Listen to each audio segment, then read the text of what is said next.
como podremos observar en el siguiente fragmento, los errores de la enseñanza que aplica el maestro Chen. Vemos aquí cómo él está de espalda a los alumnos y los alumnos aprenden por imitación, observación, imitación. Aquí él rectifica regañando a los alumnos sobre qué movimiento están a realizar. Vuelve a repetir lo mismo, da la espalda a los alumnos y comienza a realizar la forma, y los alumnos a seguir imitando, y él no corrige errores, como vemos que hay alumnos que lo cometen a su lado derecho. Ahí observan de nuevo, imitando como si lo que estuvieran haciendo sería correcto, y el maestro no da cuenta de ese error de la enseñanza, pedagógico y metodológico de la enseñanza, porque primeramente no se puede dar la espalda.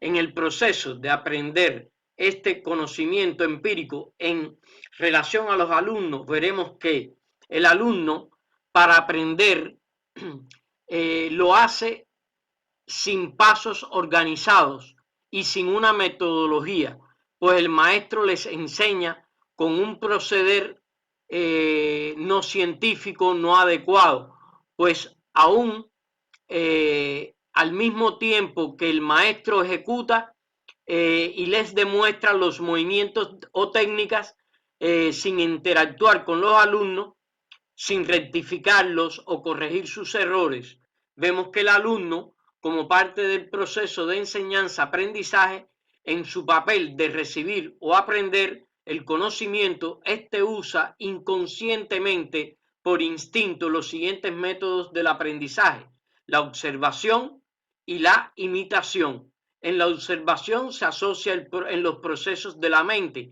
memoria, captar, grabar o memorizar, reproducir. La imitación se asocia a la práctica, después de observar o ejecutar al unísono que observa, imitando el movimiento que consigue captar del maestro, y reproducirlo después lo más adecuadamente y sin errores.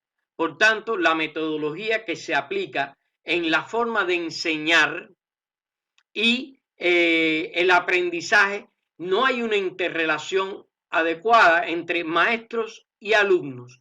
Por lo tanto, se puede llegar a conclusiones y responder las preguntas que más a continuación realizaremos y contestaremos.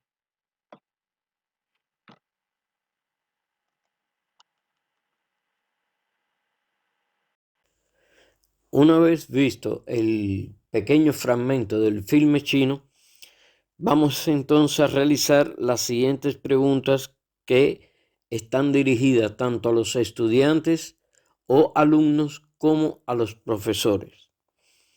Primera pregunta: ¿cuál es el nombre de esta forma de enseñanza o cómo es que se clasifica? Pues bien, dentro del proceso de enseñanza-aprendizaje, esta forma es conocida con el nombre de enseñanza empírica. La segunda pregunta que debemos responder es la siguiente: ¿en qué época se desarrolla esta enseñanza? Pues bien, la enseñanza empírica se remonta a épocas muy antiguas.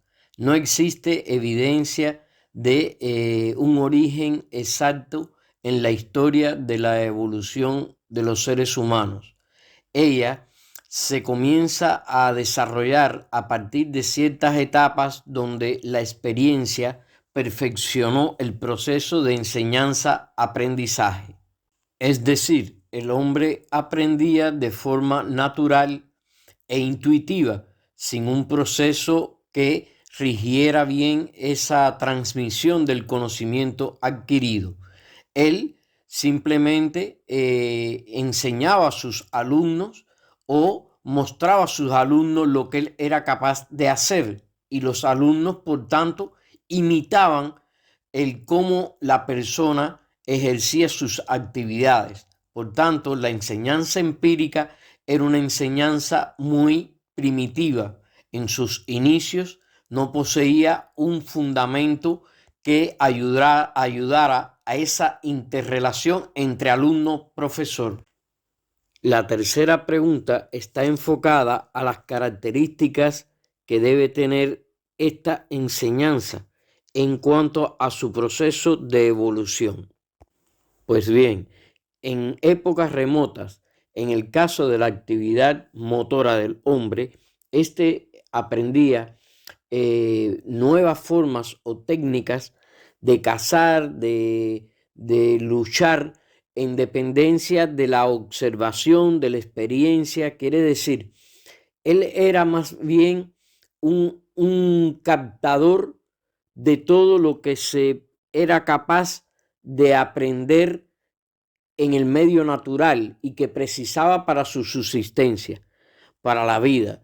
Entonces, el hombre comenzaba empíricamente a tratar de transmitir lo que él era capaz de haber adquirido, cometiendo muchas veces errores, rectificando algunos errores que cometía, perfeccionó su método de aprender, pero esto llevó un proceso muy distendido en la evolución de los seres humanos, puesto que no existía realmente una escuela de enseñanza, no habían programas de enseñanza, simplemente el hombre por imitación era capaz y observación, era capaz de captar lo que el otro le mostraba, y esto es lo que realmente se llama enseñanza empírica, es decir, es un proceso netamente muy natural